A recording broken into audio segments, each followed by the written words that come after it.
Los estudiantes, ¿cómo están? Espero que se encuentren muy bien. Pues en esta ocasión les traigo un video, ¿no?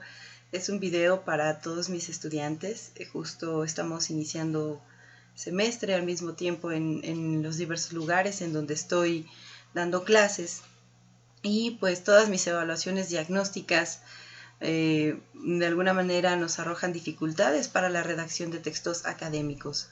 Entonces, lo que se me ocurrió, sobre todo en estos momentos de contingencia, en donde es difícil trabajar con ustedes de manera presencial, que es lo que más me gustaría, pues se me ocurrió esta opción para poderles dar algunas orientaciones acerca de lo que es la redacción de textos académicos. Entonces, pues les hice una presentación que justamente tiene ese objetivo, ¿no? El poder brindarles la opción pues, de considerar otras formas de redactar, además de las que han venido empleando actualmente. Finalmente, algo que me interesa decirles es que también tenemos algunas dificultades con la lectura. Y eso me preocupa porque justamente una de las más grandes limitaciones para la escritura pues son precisamente las dificultades para la lectura. En este punto pues trataré de hacerles otro video pues ya con más tiempo. Tal vez debía haber empezado por ahí, pero la verdad es que leer es una práctica que hay que vivir, ¿no? Para poder pues perfeccionarla. Lo que a mí me gustaría compartirles es cómo empecé en estas cuestiones de leer y de escribir, porque tal vez mi experiencia pueda serles útil. La verdad es que a mí nunca me gustó leer cosas que no tenían sentido para mí, ¿no? Por ejemplo, en la escuela, la verdad yo siempre fui muy mala estudiante hasta la educación básica, pero era porque justo todos los textos que me presentaban realmente no me decían nada en relación con mis intereses. Pero pues de buenas a primeras descubrí un libro muy sencillito, un libro de autoayuda que me atrapó, me lo habían regalado y duró años ahí sin que yo lo leyera, pero me atrapó y me gustó. Desde ahí empecé realmente a leer más y más y más. Esto fue en mi adolescencia y creo que esa competencia de la lectura se fue afianzando en mí en la medida en que pude darle sentido a los textos. Recientemente una de mis estudiantes me preguntó cómo podía hacerle para poder almacenar información, por ejemplo, para memorizar mucha información que venía en un manual. Pues yo le compartí lo que yo hacía para poder recordar las cosas que leía y es darle sentido en función de mi propia experiencia. Si voy leyendo un fragmento de un texto, trato de relacionarlo con mis vivencias y voy reflexionando acerca de lo que ese texto me va diciendo en relación con lo que yo lo pueda asociar. Entonces creo que ese es un punto de partida, que ustedes puedan asociar lo que leen con algo conocido, porque de otra forma es difícil darle sentido. Y bueno, después de este preámbulo, en donde hacemos énfasis en la prioridad que tiene la lectura para poder escribir, mi recomendación sería que pues todos los días intenten leer algo, aunque sea algo pequeñito, aunque sea un artículo relacionado con algún tema de su interés, que a lo mejor tenga poca extensión, una cuartilla tal vez, pero que hagan siempre ese ejercicio de leer un poquito todos los días. Y bueno, pues comencemos con la presentación. Espero que se alcance a ver bien, incluso con el recuadro que estoy manejando, en donde aparece mi imagen. Si no, bueno, pues ya lo explicaremos de manera más detallada cuando tengamos oportunidad de volver a vernos. El objetivo de esta presentación es conocer aspectos importantes sobre la redacción de textos académicos y aportarles algunas estrategias para elaborarlos, ¿no? Vamos a empezar viendo qué es un texto académico, cuáles son los textos académicos que escribimos en la universidad, es decir, los tipos de textos académicos, las estrategias que nosotros podemos utilizar para redactarlos y algunos recursos que nos pueden servir en este proceso de redacción. Vamos a ver primero qué es un texto académico. Bueno, chicos, pues un texto académico es una elaboración intelectual. Esto quiere decir que es una elaboración que hacemos justo con el pensamiento, ¿no? Que busca comunicar ideas en un contexto académico, es decir, un contexto prioritariamente universitario, ¿no?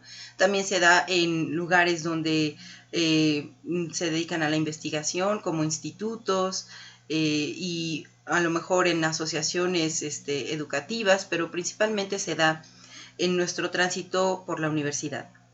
Y también es un documento producido en un contexto institucional. Esto quiere decir que hay unas cuestiones culturales que van a delimitar la comunicación que se dé a través de esos textos, ¿no? Porque justamente vamos a emplear para eso, para darnos a entender en ese contexto institucional, códigos lingüísticos particulares, códigos lingüísticos específicos. Es decir, en un texto académico yo no me voy a expresar como lo haría si estuviera con un grupo de amigos o como lo haría si estuviera hablándole a mi familia, ¿no? O como lo haría en mi trabajo. Es decir, aquí la redacción implica códigos lingüísticos muy específicos que son propios de esa cultura institucional. Bien, entonces, ¿cuál es la función de un texto académico? Pues difundir conocimientos especializados al interior de una comunidad científica. Los conocimientos, pues obviamente se producen a través de la investigación, pero con el objetivo de divulgarse, de difundirse entre la comunidad científica prioritariamente, pero también para la sociedad. Sin embargo, esto ya va delimitando mucho el tipo de texto que vamos a elaborar, los códigos lingüísticos a los que yo me refería hace un momento, ¿no? Ahora, ¿qué características tiene un texto académico? Bueno, pues la primera es que se trata de textos intertextuales, ¿no? Es una palabra muy chistosa, pero nos habla de que se van a relacionar con otros textos porque justamente requieren una fundamentación, ¿no? Recurren a otros textos para su sustento. No podemos escribir un texto científico o un texto académico sin referirnos a algún otro texto que hayamos leído, aunque sea solo un libro, pero normalmente es referirnos a libros, revistas especializadas del tema que nosotros estamos manejando, ensayos, tesis, etcétera, ¿no? Y por eso este tipo de textos incorporan citas. Siempre vamos a estar utilizando citas. Hay diferentes formatos para ello. Está el formato APA, está el formato Chicago, está el formato francés. Todo depende mucho de cómo lo requiera la institución y, en caso específico, el profesor, ¿no? Entonces, esta es su primera característica. No pueden escribirse de la nada sin un sustento, por eso tienen que recurrir a otros textos. 2. Comunican resultados de diversa índole. Pueden ser resultados de investigación, como en las tesis, resultados de la reflexión de un proceso de aprendizaje, como en los ensayos, y resultados de elaboración, como en los proyectos escolares, ¿no? En los proyectos escolares a veces necesitamos rendir informes de qué fue lo que se hizo y entonces recurrimos a un texto académico. Y la última característica que les traigo el día de hoy, digo, tienen más, pero me parece que estas son las principales, es que son textos formales, es decir, emplean una terminología específica y siguen un orden lógico. ¿A qué me refiero con terminología específica? A que, por ejemplo, cada ciencia, cada área del conocimiento tiene términos particulares para referirse a los fenómenos que estudia, ¿no? Por ejemplo, en el caso de la educación, vamos a hablar, por ejemplo, de estructuras cognitivas, vamos a hablar de aprendizaje, de enseñanza, vamos a hablar de grupos operativos, vamos a hablar de currículum, etcétera. Términos que en esta área, en mi área, que es el área educativa, significan mucho, son contextos, son conceptos con un contexto muy amplio. Entonces, eso es lo que van a incorporar los textos académicos, ¿no? Una terminología específica del área al que se están, a la que se están dirigiendo. Y van a seguir un orden lógico, dependiendo de la estructura del texto, porque, por ejemplo, un proyecto de investigación sigue un orden determinado, que no es el mismo orden que sigue un ensayo o que sigue un informe de prácticas profesionales. La institución es la que dicta el orden, es la que dicta cómo quiere los trabajos, ¿no? Cómo quiere las tesis, las tesinas, los informes. Y también a través del profesor cómo se quieren los ensayos, qué apartados tienen que incorporar. Es decir, no hay una estructura única, va a ser una estructura dictada por la institución. Bien, ahora, ¿cuáles son los textos académicos que escribimos en la universidad? Pues escribimos, digamos, principalmente tres tipos de textos, ¿no? Se clasifican en trabajos de divulgación, de grado y de investigación. Entre los trabajos de divulgación tenemos los que se dedican justamente a comunicar el conocimiento producido, ¿no? Y aquí podemos ver las monografías, los ensayos, los artículos, ¿no? Y las ponencias. En el caso de los trabajos de grado, vamos a ver tesis, tesinas, informes de prácticas profesionales. Y en los trabajos que hacen referencia a la investigación, vamos a tener justamente proyectos de investigación y proyectos de intervención, ¿no? Entonces, son, digamos que los tres tipos de textos académicos que vamos a escribir frecuentemente. Ahora, ¿cómo podemos hacer para escribir este tipo de textos? Pues vamos a ver unas estrategias, unos tips que yo utilizo y que estuve pensando mucho en cómo es que yo escribo. La verdad es que reflexionar sobre ese proceso es complejo y traté como de concretarlo aquí en estos pasos. Bueno, lo primero es que tengamos claro que la escritura de textos científicos o de textos académicos implica tres cosas muy importantes. Saber leer, saber estructurar al texto, es decir, saber qué secuencia le vamos a dar a ese texto, qué vamos a poner primero, qué vamos a poner después, qué vamos a poner al final. Y, por último, practicar.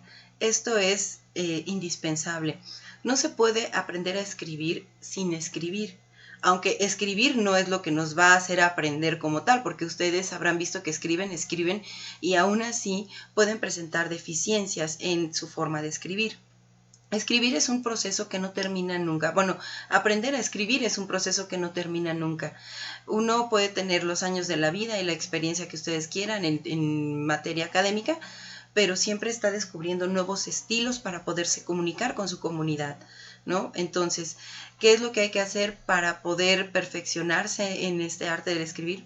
Pues practicar. Como en todo arte, se da en función de que lo intentemos una y otra vez. Así que aquí mi recomendación es que todos los días escriban por lo menos un parrafito.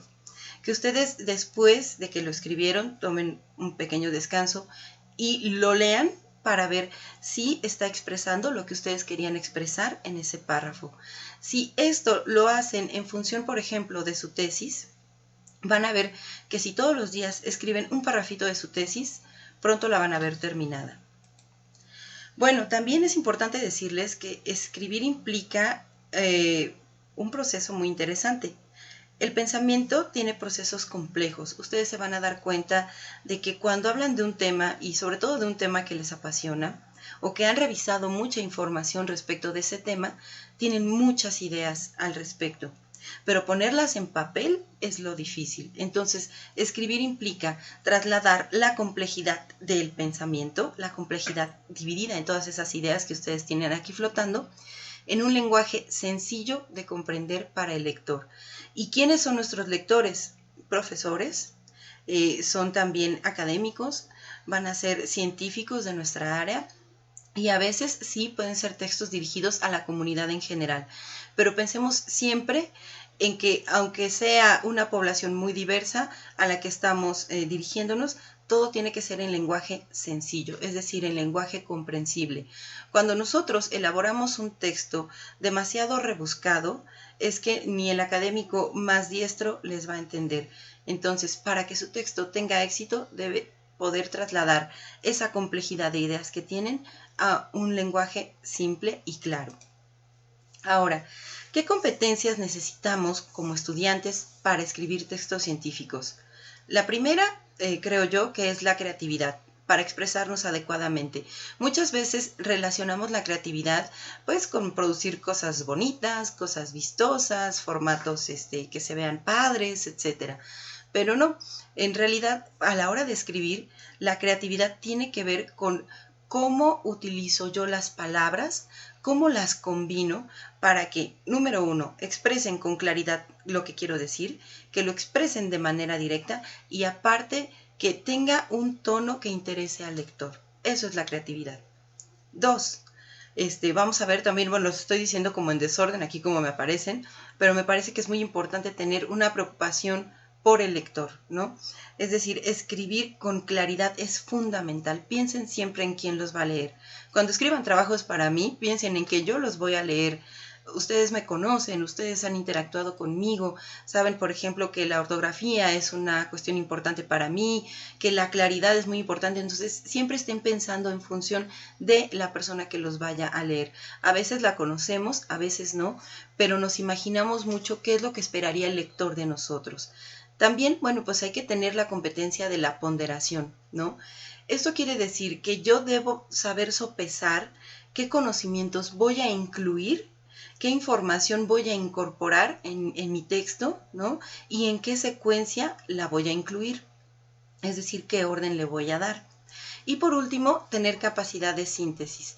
Cuando nosotros estamos aprendiendo a escribir, nos vamos a dar cuenta de que podemos extendernos demasiado en el texto. Podemos redundar muchas veces sobre algo que ya dijimos. Podemos hacer demasiado énfasis en cosas que estamos mencione y mencione.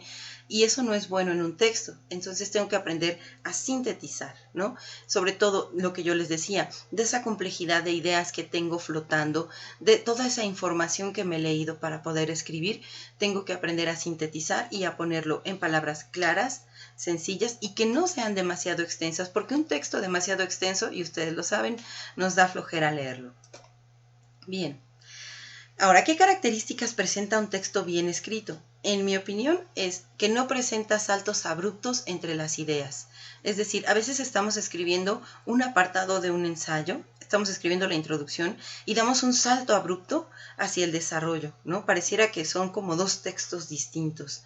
O estamos escribiendo un apartado del desarrollo y vamos a pasar a un tema complementario y damos saltos abruptos, como si se hubiera escrito ese texto en diferentes momentos sin una relación. Entonces es importante que haya una unión entre los apartados, que siempre se esté mencionando, por ejemplo, como vimos en el apartado anterior, esta situación es así y así. Ahora veremos esto y esto. Esos encadenamientos del texto son sumamente ricos para el lector porque le permiten dar sentido a lo que está leyendo. Ustedes piensen en alguna obra en donde los saltos sean abruptos y van a ver que uno hasta pierde el interés. Uno de repente se confunde con los saltos abruptos. Entonces, ¿qué es lo que necesitamos? Tener unión entre los apartados de nuestro texto, tanto entre los apartados que van a conformar los capítulos de nuestra tesis, o de la tesina, o del ensayo, o del informe, o de lo que sea que estamos escribiendo. Otra cosa que tiene un texto bien escrito es que sus párrafos son consistentes, claros y concisos. No le damos vueltas, no le buscamos tres pies al gato en un párrafo. Muchas veces queremos explicar demasiado o poner demasiados ejemplos. Hay que ver cuándo los ejemplos son necesarios para clarificar y cuándo no. Muchas veces queremos contar experiencias, pero que a lo mejor hay que evaluar si realmente tienen que ver con lo que estamos mencionando en el punto que estamos desarrollando. Entonces es importante que los párrafos no se nos vuelvan una maraña. Otra cosa que debe tener un texto bien escrito es que las oraciones sean directas, es decir, una oración de 2 renglones, concreta, concisa, o a lo mejor de 3 o 4 está bien, pero cuando nos aventamos una oración de toda la página es muy difícil para el lector seguirla.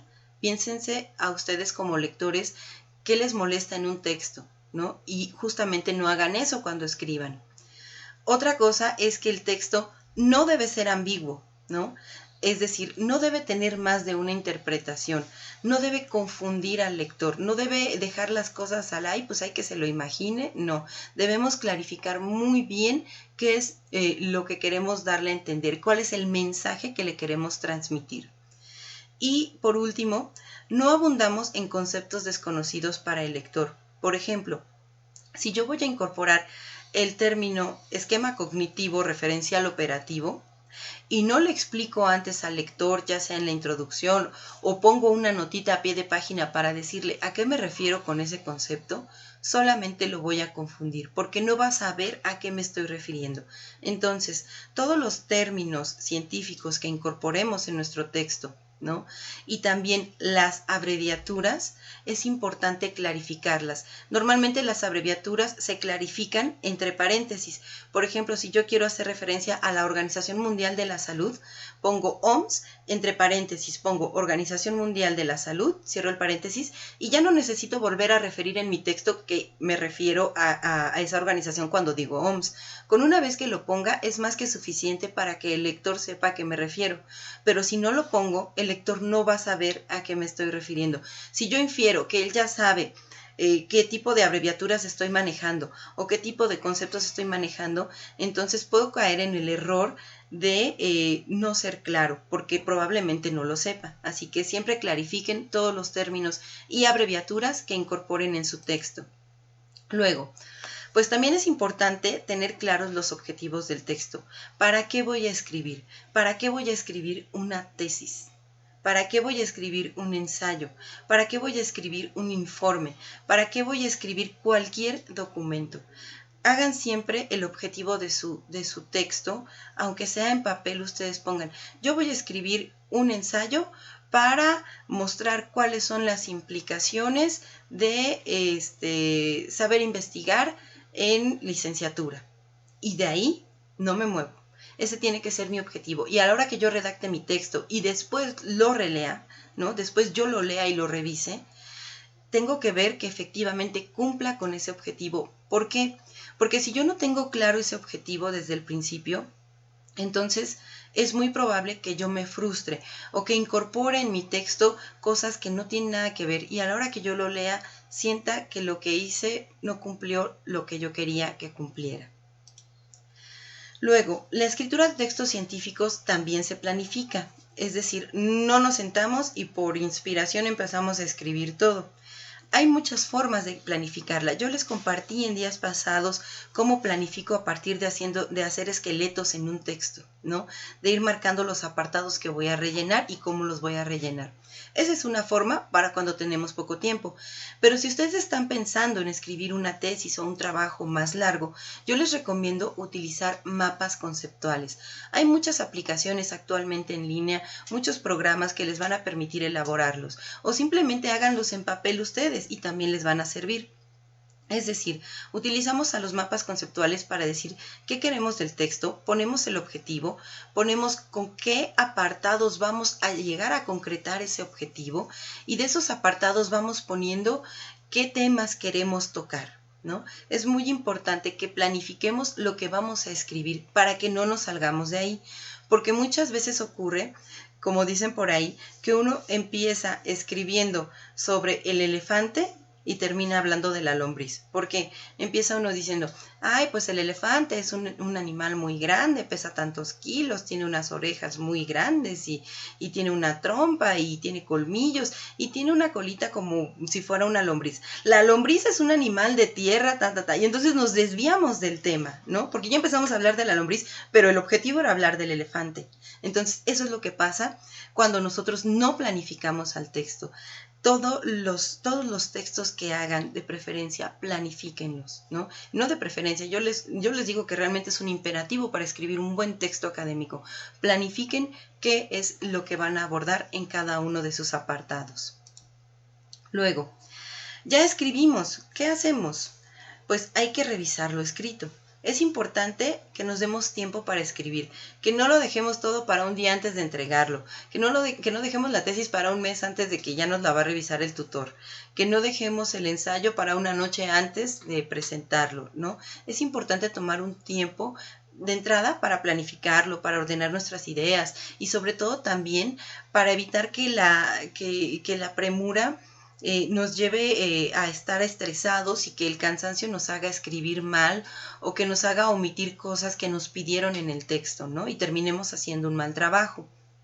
Otra es que ya terminaron de escribir y como lo hicieron con tiempo, van a tener la posibilidad de leer por lo menos una vez en voz alta lo que escribieron para ver si utilizaron bien las comas, si utilizaron bien los puntos, si utilizaron los segmentos que ustedes querían, si realmente se entiende lo que ustedes están diciendo, si no metieron dedazos, si no tienen faltas de ortografía, ¿no? Entonces es muy importante que ustedes puedan, después de escribir, revisar lo escrito para hacer las correcciones necesarias, ¿no? Ahora, el tip más importante que les voy a dar es que no se angustien. Escribir es una actividad que normalmente nos causa angustia. ¿Por qué? Pues de entrada porque aprendimos a hacerlo como castigo, ¿no? Ustedes se acordarán cómo nos ponían a escribir en la escuela, en la primaria. De entrada, 20,000 veces no debo hablar en el salón de clases, o que nos ponían pues a repetir las palabras que sacábamos mal en el dictado de ortografía 500 veces, que es que para que se nos quedaran, y al final ni se nos quedaron. Vemos escribir como si fuera un castigo, como si fuera una actividad tediosa, porque así nos la enseñaron. Es muy similar a lo que pasa con las matemáticas. Muchos de nosotros no somos buenos en matemáticas porque realmente las sufrimos, porque las vimos como una actividad que aunque no queríamos hacerlo, nos obligaron a hacerlo. No vemos a la escritura como una posibilidad de comunicación. Entonces tenemos que cambiar esa parte. De entrada, entender que es un aprendizaje que vale la pena para comunicarnos en otro plano. Que sí, podemos ser muy buenos platicando, podemos ser muy buenos conversando, pero que también podemos utilizar otros medios para expresarnos, y escribir es uno de ellos. Entonces, ¿qué pasa con escribir? A veces nos angustia toda la historia que tenemos con la escritura y nos paraliza. Y entonces, por más que queramos poner orden en las ideas, por más que queramos seguir todos los tips que les he dado, no podemos, porque la angustia se hace presente. Ahora, ¿qué hago cuando eso pasa? Les voy a poner un ejemplo. Cuando yo estaba escribiendo mi tesis de maestría, llegué a un capítulo en el que yo tenía que desarrollar un tema en el cual yo no era experta y me costaba mucho trabajo, ¿no? Entonces, no podía escribir. Tuve que verbalizarlo, tuve que decirle a mi tutor, no puedo escribir, no sé qué me pasa. Pues ahí el pobre la hizo como de terapeuta y pues logré darme cuenta de que era lo que estaba limitándome en ese momento, ¿no? Ese es un ejemplo. Otro ejemplo me lo contó una extutora que tuve. Ella estaba haciendo su tesis de doctorado y de repente no la podía escribir. ¿Por qué? Ella de alguna manera inconscientemente sentía angustia de hacer y de graduarse del doctorado porque se sentía culpable, porque su papá no tenía un doctorado. Entonces ella internalizó que tener un doctorado sería como retar a su papá, así decía ella, ¿no? Y eso le impedía escribir.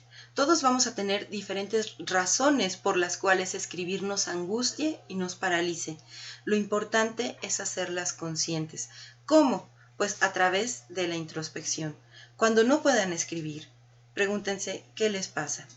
Algo que pasa muy frecuentemente es la procrastinación, ¿no? O sea, nos dejamos todo para el final.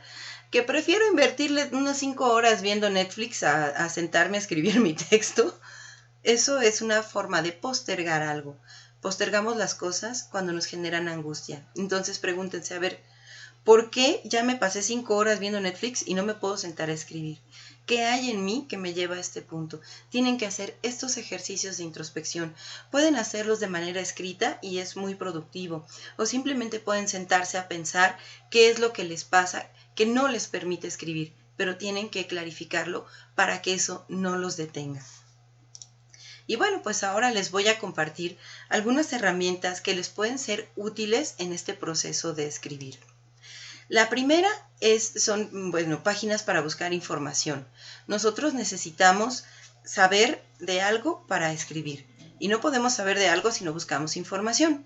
Entonces, aquí les comparto que existen páginas como Redalic, Cielo, la base de datos del IRECIE, a la cual pueden acceder a través de la página del ISUE de la UNAM.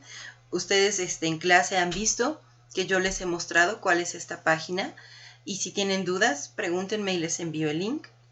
Está la página de la Biblioteca Central de la UNAM. A veces ahí tienen recursos de texto en línea, ustedes pueden acceder a ellos. Y en el caso de mis estudiantes que están en la maestría en educación, les recomiendo este portal de la revista Perfiles Educativos, porque ahí van a encontrar muchísima información de nuestra carrera. Y también, bueno, como muchas cosas se relacionan con la educación, ustedes también, aunque sean de otra maestría o de otra licenciatura, pueden entrar aquí y ver si hay algo que les es útil. El caso es que ustedes vean que hay diferentes buscadores, que hay diferentes hemerotecas online en donde se reúnen artículos de revistas científicas que pueden ayudarles en este proceso de buscar información para que ustedes sepan del tema del que van a escribir. No se puede escribir de lo que se desconoce o de lo que se conoce muy poco. Entonces es importante que ustedes se empapen del tema. No que se vuelvan expertos así, súper, el megadoctor en un tema para escribir un ensayo. No, pero sí que por lo menos se revisen unos 3, 4 artículos sobre el tema que quieren desarrollar. Eso en caso de que quieran hacer un ensayo o un informe, ¿no? O si van a hacer una tesis, pues unos 20 trabajos para el estado del conocimiento me parece que son aceptables, ya que están desarrollando la tesis. A lo mejor 5 para el protocolo, pero sí es importante que revisen estos portales, les van a ayudar muchísimo. Pueden buscar en Google cualquiera, Redalic, Cielo, el IRECIE, ¿no? Yo si quieren después les paso la liga, la Biblioteca Central de la UNAM y la revista Perfiles Educativos. Luego, yo les voy a hacer llegar esta presentación para que ustedes puedan tener acceso a estos links, ¿no? Y este es un link a una página de conectores textuales. ¿Qué es lo que hace esto? Les voy a mostrar. Nos van a dar formas de redactar para ligar los párrafos, para que tengan una continuidad. Enseguida espero que me abra la página y ustedes van a ver qué es un conector textual. Cuando nosotros vamos desarrollando el texto, a veces en otro párrafo necesitamos ciertas expresiones que nos permitan darle continuidad al texto. Por ejemplo, cuando escribimos de esta manera, con base en lo anterior, por lo que venimos mencionando, en este orden de ideas, esos son conectores textuales, ¿no? Y este link que yo les incluyo en la presentación los va a llevar a 200 conectores textuales, los cuales ustedes van a poder descargar. Están aquí en PDF. Vamos a hacerlos un poco más grandes para que ustedes puedan ver, ¿no? Tenemos, por ejemplo, si queremos aclarar o repetir o hacer como énfasis en una idea, ponemos como se ha dicho, con esto quiero decir, conviene subrayar, disculpen el ruido, es mi perrito el que está haciendo ruido, dicho de otra manera, en otras palabras, es decir, etcétera, ¿no? Si queremos añadir algo a la idea que estamos desarrollando, podemos poner además, asimismo, hay que mencionar, además habría que decir también, ¿no? Estos conectores les van a ayudar mucho en este proceso de redacción. Bueno, continuamos en la presentación. Ya nos salimos de la página, bueno, de la diapositiva, perdón, que estábamos utilizando, que es justo esta. Disculpen el ruido de mi perro. Y bueno, ya saben que cuando uno graba video a todo el mundo se le ocurre. Ok. Tenemos también un link que yo les comparto, que es una página para hacer citas y referencias en formato APA. APA es el formato más difundido pues a la hora de escribir. Casi todas las instituciones piden que las referencias que se incorporen estén en este formato. Y bueno, ustedes acceden a este link y les va a abrir un manual de cómo hacer citas y referencias en formato APA. Si tienen dudas sobre esto, después podemos hacer un video o una presentación para enseñarles cómo citar correctamente. Luego tenemos un diccionario de sinónimos que aquí les incluyo. A mí me gusta mucho trabajar con Word Reference porque si yo, por ejemplo, ya repetí mucho una palabra y de hecho no deberían repetir una palabra más de 3 veces en un párrafo pequeño como de unas 5 líneas, pues busquen sinónimos, ¿no? para que no se vea como pleonasmo, para que no se vea repetitivo su texto, utilicen sinónimos. A lo mejor yo estoy hablando del proceso de investigación en un párrafo y ya puse proceso de investigación una vez y ya puse proceso de investigación en otra. Para no repetirlo 3 veces, que sería lo ideal, a lo mejor voy a hablar del proceso heurístico, ¿no? Ese es un sinónimo. Y este diccionario les puede ayudar a conseguir bastantes. Apóyense en este diccionario y van a ver que su escritura va a ser mucho más fluida. También encontré un corrector ortográfico. Este corrector ortográfico es que hay cosas que sí les va a corregir, como lo hace Word, pero si ustedes no saben escribir muy bien, esas otras cosas que no les va a corregir se pueden ir mal, ¿no? Por ejemplo, muchas veces tenemos la maña de acentuar, no sé, todo lo que termina en o, ¿no? Por ejemplo, contabilizó está en pasado, ¿no? Y si ustedes quieren poner yo contabilizo, muchas personas lo acentúan y entonces termina diciendo yo contabilizo. Es decir, esa falta de ortografía no se las va a corregir este recurso en línea. Les va a corregir cuando ponen cosas que no van, ¿no? Por ejemplo, cuando ponen, no sé, mesa con Z, cosas así, ¿no? Entonces, ahí sí les va a corregir esta aplicación. Pero cuando no saben bien el uso de los acentos y se puede confundir, en materia de redacción, este corrector pues no les va a ayudar. Pero para eso les traigo también el link de un curso de ortografía y redacción gratuito de la plataforma de Carlos Slim, aprende.org. Es una plataforma con muchas bondades. Yo he hecho algunos cursos en línea ahí, me parece que la mayoría están muy bien logrados. Y ustedes métanse a este link que tenemos aquí, dense de alta, se tienen que dar de alta en la plataforma y posteriormente buscan este link de nuevo ahí y los va a dirigir al curso de ortografía y redacción gratuito. Miren, vale la pena invertir unos minutos de su día en hacerlo, porque esto va a ser algo que va a hacer la diferencia en sus vidas. Una persona que entra a trabajar a un lugar y tiene mala ortografía no es bien vista. En cambio, cuando tiene una buena ortografía, se abren las puertas a muchas cosas buenas, ¿no? En el sentido de ascensos, de más confianza de los jefes, ¿no? Es muy importante de verdad en este mundo actual saber escribir bien para poder progresar. Así que yo les recomiendo que tomen esto, no solo para sus procesos académicos, algunos están empezando, otros ya están concluyendo con la tesis, pero la verdad este curso no se lo pueden perder, por lo menos hagan este, y si pueden continuar haciendo otros, también. Y bien, pues eso es básicamente lo que yo les quería compartir. Sé que es muy poco, en una presentación tan corta es muy difícil decir, ay, ya, les voy a enseñar a escribir, con esto no van a necesitar nada más. No, estos son solo unas orientaciones que pueden servirles, que a mí me han servido, pero finalmente este es un proceso que, como les decía hace un momento, no concluye nunca. A escribir siempre se aprende también escribiendo, se aprende también con estas orientaciones, con una guía. Es muy importante que ustedes les insistan a sus profesores en que lean sus trabajos, ¿sí? Cuando un profesor no les hace correcciones en sus trabajos, cuando un profesor no les sugiere otras formas de expresarse o les hace comentarios para mejorar su escritura, quiere decir que no los está leyendo con suficiente atención. Es importante que ustedes como estudiantes le pidan a cualquier profesor que les revise bien su trabajo, que les haga comentarios de cómo pueden mejorarlo en materia de escritura. Y con eso les juro que va a ser una gran diferencia en su vida académica, ¿no? Así que yo lo hago cada vez que les pido un trabajo. Voy marcando mucho qué es lo que espero del texto y qué es lo que espero que ustedes hagan con el texto. Se los doy en forma de rúbricas y reviso los textos, pero a detalle, ¿no? Entonces, por favor, insistan a sus profesores en que les revisen los trabajos. Yo sé que muchas veces uno dice, ay, es que me arriesgo a que me baje calificación. Bueno, sí, pero a cambio de eso va a aprender a escribir.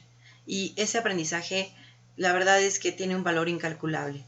Y bueno, pues eso sería prácticamente todo, mis queridos estudiantes.